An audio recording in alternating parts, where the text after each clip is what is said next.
Oke teman-teman, balik lagi dengan saya Fikri Dos. Oke teman-teman, balik lagi dengan saya Fikri Dos. Seperti biasa saya ingin mereaction soal sepak bola Indonesia dan juga tanggapan komentar netizen soal sepak bola tanah air. So, seperti apa tanggapan dari netizen soal sepak bola Indonesia dan Malaysia? Mari kita simak sama-sama. Let's go.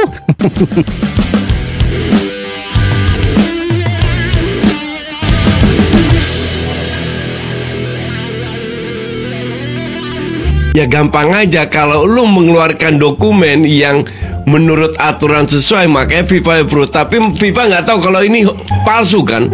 Makanya setelah diinvestigasi, setelah Vietnam protes, baru mereka melakukan investigasi. Ternyata ada pemalsuan data yang mereka sebut kesalahan teknis. Menurut FIM, menurut mereka kesalahan teknis. Tapi kan kita tahu begitu kan, kalau itu memang ya pemalsuan dokumen. Jadi sekali lagi bukan Indonesia yang lapor ya, kemungkinan besar Vietnam ya yang lapor soal itu, karena ada kejanggalan memang di tubuh FIM, pemain-pemain dinaturalisasi memang ada kejanggalan. Nah sekarang begini, kalau tidak ada kejanggalan maka tidak akan ada laporan itu, karena tidak mungkin ada laporan tanpa ada kejanggalan atau bukti-bukti pendukung. Menurut saya sih, karena ada bukti-bukti pendukung, ya kan, ada kejanggalan-kejanggalan yang dilihat oleh publik Vietnam, makanya mereka berani lapor lah ke FIFA itu. Nah sekarang teman-teman Malaysia tuduh Indonesia, tapi tidak punya bukti, tidak berdasar, begitu loh. Teman-teman Malaysia ini kadang-kadang mereka. Oke guys, kalau kita tengok pemain naturalisasi Indonesia, kau tengoklah dia punya profil, macam ni pun boleh lepas kat FIFA ke? Macam tak masuk akal guys. Iyalah, serah kau lah bang, katakan mau tak lepas malas macam kita ni. ini. Tak heran aku. Betul tak? Gambaran hitam putih, lepas tu kakek, macam tu aja. Something wrong in FIFA. Itu sederhana sebenarnya ya teman-teman. Kita tanggapinya dengan santai saja sebenarnya kalau ada teman-teman dari Malaysia seperti ini, orang-orang Malaysia ya. Jadi sebenarnya begini, ini sangat-sangat sederhana ya. Ada foto pemain, foto bukti keluarganya itu memang ada yang dari Indonesia atau orang Indonesia, dan dipampang di situ asal usul keturunannya, fotonya itu dipampang jelas. Memang betul fotonya itu tidak setajam, tidak se-high definition seperti foto-foto yang lain. Tapi perlu dicatat, Malaysia tidak bisa seperti Indonesia. Itu saja sederhana. Kita punya bukti foto, akta kelahiran, asal usulnya jelas dari mana, iya kan? Itu sederhana. Pertanyaannya, Malaysia bisa tidak kasih tunjuk foto? Jangankan yang lain lah, akta kelahiran segala macam, KTP atau apapun itu, tanda pengenal, itu terlalu ekstrim lah. Foto saja deh, tunjukkanlah. Kalau bisa ayo kita tantang nih orang-orang Malaysia, tunjukkanlah. FIM sekalian lah kita tantang. Tunjukkanlah bukti foto begitu kek, iya kan? Pemain-pemain yang kalian naturalisasi 7 orang itu ada foto bukti bahwa bapak mamanya memang punya nama Malaysia atau punya garis keturunan Malaysia, lahirnya di mana. Bisa tidak?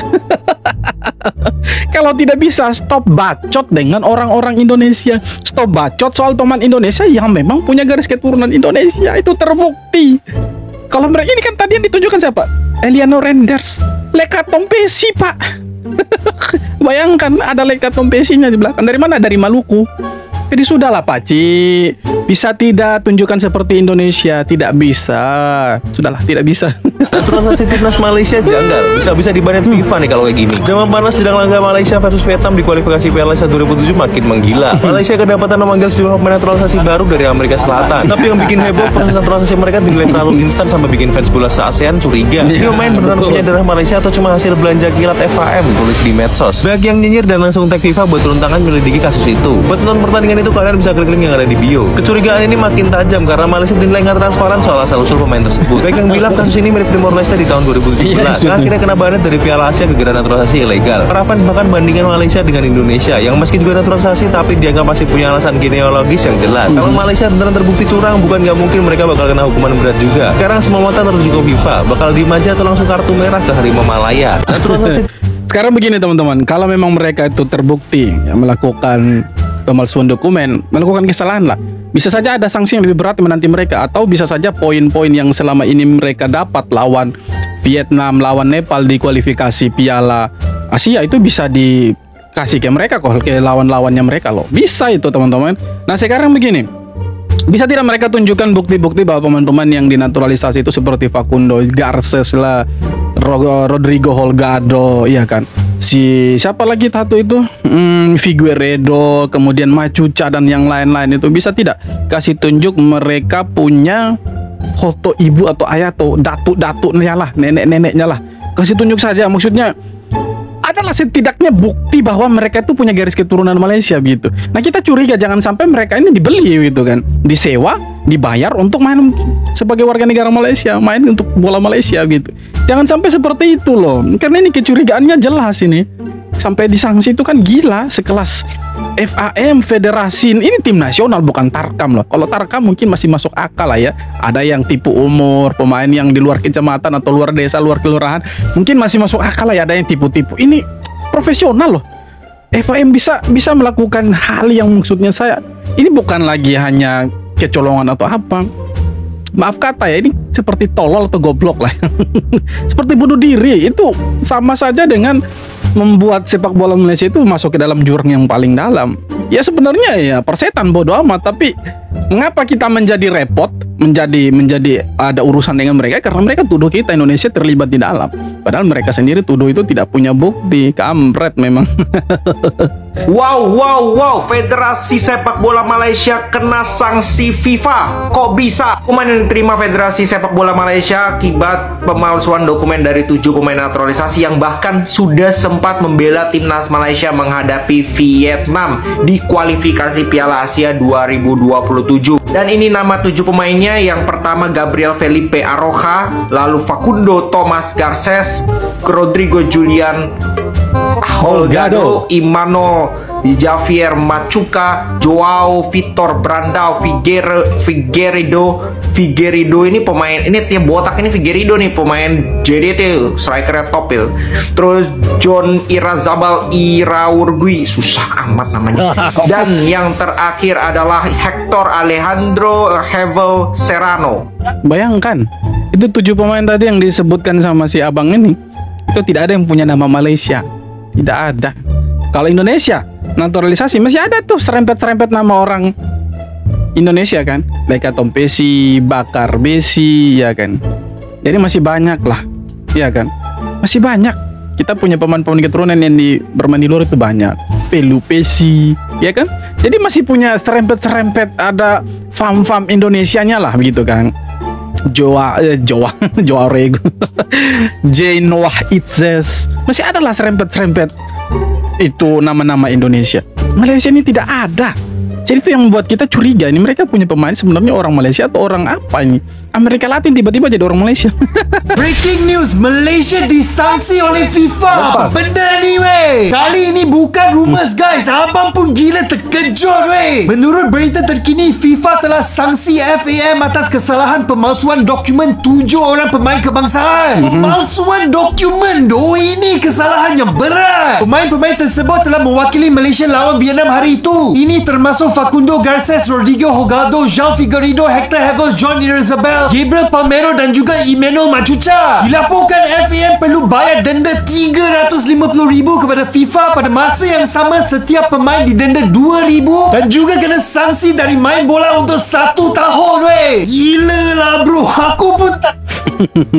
Sudahlah, masih ada waktu untuk banding 10 hari itu. Semoga bisa buktikan lah kalau kalian tidak bersalah itu. Kenapa Indonesia tak perlu takut faktor wasit di ronde keempat? Bahkan jelang ronde keempat kualifikasi Piala Dunia 2026, para pemain abroad Indonesia menunjukkan taringnya. Emil Audero tampil tangguh di Serie A, Jay Idris kokoh di jantung pertahanan. Sementara Calvin Verdong, Dean James hingga Sen Patinama rebutan jadi tembok kiri Garuda berkat penampilan mereka. Tak ketinggalan Nathan John yang juga menunjukkan taringnya, dan di Eropa lainnya nama-nama Garuda terus bersinar. Inilah jawaban bagi keraguan timnas Indonesia tak gentar. Wasit mungkin bisa memberi keputusan, tapi bisakah mereka menghentikan semangat Garuda ke Piala Dunia?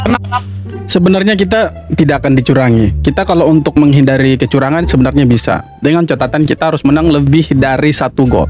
Karena kalau kita hanya punya defisit 1 gol saja selisihnya, faktor kecurangan tuh pasti ada.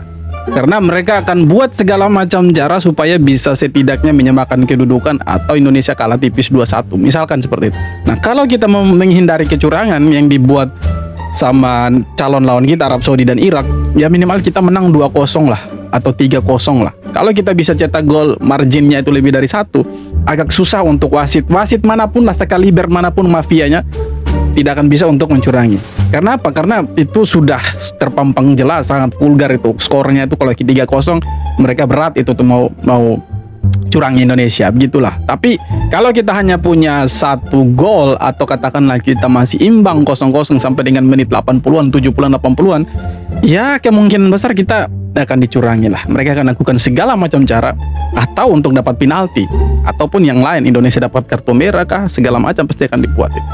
Percayalah. Dicaci tidak tumbang, Calvin Verdong balas dengan aksi gila di Liga Eropa. Calvin Verdong sempat jadi bulan-bulanan fans Lille usai debutnya lawan RC Lens berakhir tragis dengan skor 0-3. Bek kiri timnas Indonesia itu dicap tampil melempem dan langsung dihujani kritik pedas. Tapi bukannya daun, Verdong justru balas dengan cara elegan, tampil garang di Liga Eropa lawan Brand Kamis 25 September 2025. Dipercaya starter penuh 90 menit, pemain keturunan Aceh ini jadi motor penting di lini belakang dan bantu Lille menang 2-1. Tonton pertandingan bola seru lainnya, klik link di bio. Statistiknya bikin melongo. Verdong catat 101 sentuhan, 3 clearance, 4 intercept, 5 recovery, plus menang duel darat dan udara. Performanya bikin supporter yang awalnya nyinyir berubah kasih tepuk tangan. Dari dicaci maki, kini Calvin Verdong justru dipuja. Bukti nyata kalau mental baja ala pemain timnas Indonesia nggak bisa diremehi. Tadi malam pemain timnas Indonesia semua bermain bagus. Dean James kasih 2 assist dan Go Ahead Eagles menang. Sekarang Calvin Verdong juga menang 1-0 tadi malam dengan Losli lawan si AS Roma. Walaupun AS Roma dapat 3 penalti tapi digagalkan sama kipernya Losli, itu keren lah. Dan yang paling menarik itu si Calvin Verdong nih yang disorot terus sama kamera nih. Padahal awalnya dicaci maki, tapi saya curiga bukan fansnya Losli ini yang maki-maki Verdong. Karena tidak mungkin lah fansnya Losli itu masih punya kesempatan untuk maki-maki pemain seperti itu. Tidak mungkin, dihujat-hujat tidak mungkin itu. Fans apalagi yang dari Prancis itu kan tidak mungkin mereka. Saya curiga ada dari negara tetangga yang cosplay menjadi fansnya Losli untuk maki-maki Calvin Verdong. Dan sekarang Calvin Verdong justru membalas itu dengan cara yang keren, elegan, ya kan? Bukan ilegal seperti mereka. Ini elegan, bukan ilegal ya. Dengan cara yang elegan, di mana setiap kali dia diberi kesempatan untuk bermain selalu tampil apik, ya. Jadi yang maki-maki Verdong kemarin mungkin ya bukan orang Prancis, tapi ada dari negara tetangga yang cosplay itu jadi orang Prancis. Jadi tiba-tiba jadi fansnya Losli maki-maki Verdong. Jadi nanti ronde keempat ini kita punya skuad cukup mewah, apalagi di lini belakang Kevin Dix, Jay Itzes, Calvin Verdong, Emil Audero. Oh gila, kita punya pemain-pemain belakang bagus. Tengah juga sudah oke, depan juga sudah bagus. Jadi ya semoga di ronde keempat ini kita bisa dapat poin, kita bisa lolos ke Piala Dunia. Kalau kita lolos ke Piala Dunia, yang coba-coba tiru Indonesia, kalian tahu kan siapa itu negara tetangga? Semakin panas lah mereka itu. Ada saja nanti tuduhan-tuduhan yang mereka tuduh ke kita itu. Patrick Kluivert hanya berusaha membuktikan janjinya. Sebagian besar pemain di Garuda Calling kali ini bukan untuk pemain yang jarang dapat menit bermain. Ia bahkan berani tak menyertakan 4 pemain langganan Sinteyong seperti Marcelino, Rafael Struijk, Pratama Arhan, dan Asnawi.